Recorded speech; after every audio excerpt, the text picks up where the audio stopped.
اعوذ باللہ من الشیطان الرجیم بسم اللہ الرحمن الرحیم۔ اقرا، قرآن پاک اللہ تعالیٰ کی اسماء و صفات پر مشتمل علوم کی دستاویز ہے۔ اللہ تعالیٰ نے جن تجلیات و انوارات پر کائنات تخلیق کی ہے اس کا علم اپنی کتاب میں بیان فرمایا ہے۔ ان تخلیقی قوانین اور فارمولوں میں تسخیر کائنات کا علم پوشیدہ ہے۔ اللہ تعالیٰ نے علم اور حکمت کو اپنی نعمت بتایا اور اس نعمت کی تکمیل سرور کائنات سیدنا حضور علیہ الصلوۃ والسلام پر کی ہے۔ آپ صلی اللہ علیہ وآلہ وسلم کتاب و حکمت کی یہ نعمت عالمین میں تقسیم فرما رہے ہیں۔ قرآن پاک کی ابتدائی آیات غار حرا میں نازل ہوئیں، جہاں حضرت محمد مصطفیٰ صلی اللہ علیہ وآلہ وسلم فطرت کی نشانیوں اور حقیقت کی تلاش میں غور و فکر فرمایا کرتے تھے۔ آیات الہی پر تفکر کے مسلسل عمل سے آپ علیہ الصلوۃ والسلام کا ذہن مبارک جب مکمل طور پر یکسو ہو گیا اور روحانی حواس غالب آ گئے تو قلب اطہر پر غیب روشن ہو گیا اور فرستادہ حق حضرت جبریل علیہ السلام آپ صلی اللہ علیہ وآلہ وسلم کے پاس تشریف لے آئے۔ حضرت جبریل علیہ السلام نے آپ صلی اللہ علیہ وآلہ وسلم سے فرمایا، پڑھیے۔ آپ صلی اللہ علیہ وآلہ وسلم نے جواب میں فرمایا کہ میں پڑھا ہوا نہیں ہوں۔ اس پر حضرت جبریل علیہ السلام نے آپ علیہ السلام کو سینے سے لگایا، دوبارہ کہا، پڑھیے۔ آپ صلی اللہ علیہ وآلہ وسلم نے دوبارہ فرمایا کہ میں پڑھا ہوا نہیں ہوں۔ اس طرح یہ مکالمہ اور عمل 3 مرتبہ دہرایا گیا اور پھر سیدنا حضور علیہ السلام نے ابتدائی آیات پڑھیں۔ اللہ تعالیٰ نے قرآن پاک عربی میں نازل فرمایا جو سیدنا حضور علیہ السلام کی مادری زبان ہے۔ اگر قرآن پاک کی آیات کو محض دہرانا مقصد ہوتا تو آپ صلی اللہ علیہ وآلہ وسلم اقرا دہرا دے، لیکن آپ نے اقرا دہرانے کی بجائے اس کے معنی اور مفہوم سمجھ کر فرمایا کہ میں پڑھا ہوا نہیں ہوں۔ اللہ زمین اور آسمان کا نور ہیں۔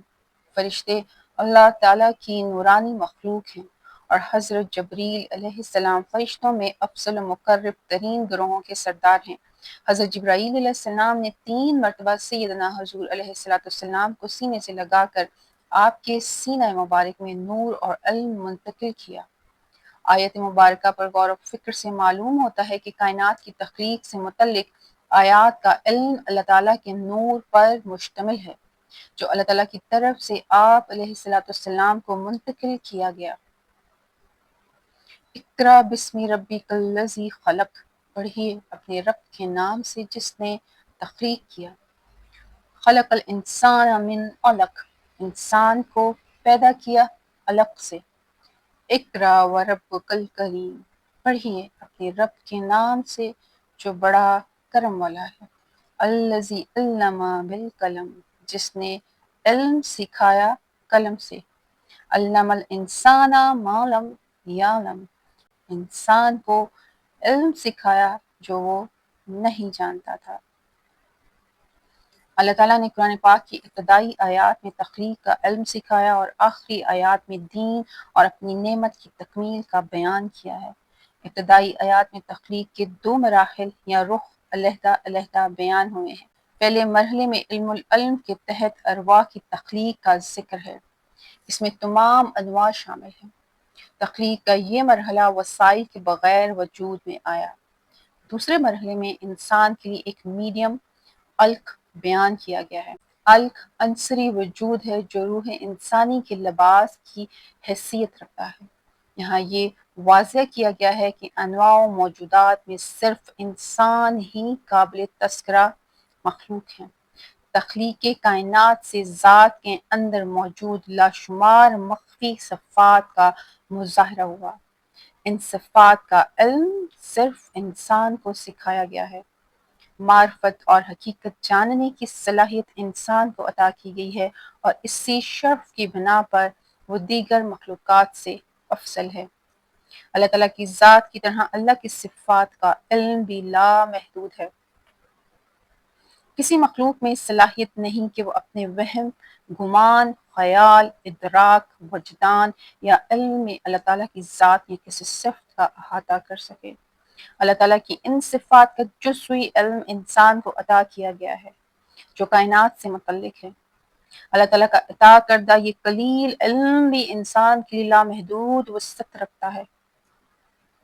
اللہ تعالیٰ عالم الغیب و شہادہ ہیں۔ ذات باری تعالیٰ نے اس کائنات کو امر و خلق کے تحت تخلیق کیا ہے۔ غیب کے علوم میں علم القلم، علم الکتاب یا علم الاسماء اور علم امر کے قوانین اور فارمولے شامل ہیں، جبکہ عالم شہادت میں عناصر کے علوم کار فرما ہے۔ صفات یا نور کے تنزل سے روشنی، رنگ اور عناصر بنتے ہیں۔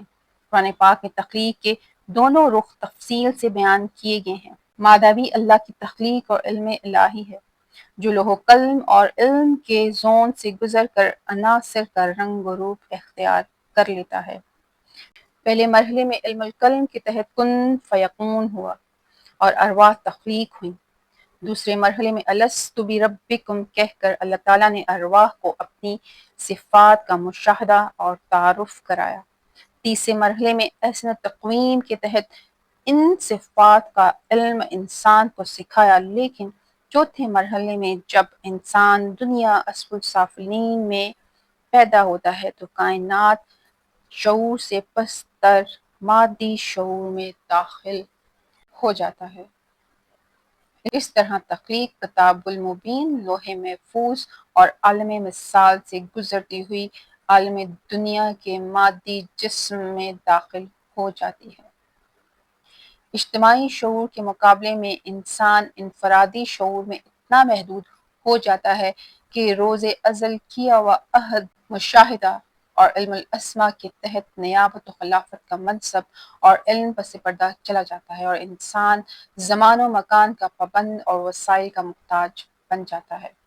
انسان کا مادی شعور اتنا محدود ہے کہ وہ مظاہر یعنی آسمان، سورج، چاند، آگ، پتھر، حتیٰ کہ حیوانات کو بھی اپنا معبود تسلیم کر لیتا ہے، جبکہ فطرت کی آفاقی نشانیاں انسان کی عقل و شعور کو مادہ کے پس پردہ موجود ایک کائناتی حقیقت یعنی روح کے شعور و حواس کی آگاہی بخشتی ہیں، جس سے یہ معلوم ہوتا ہے کہ وہ تو عالمین میں زمان و مکان سے آزاد اور وسائل پر حاکم ہے۔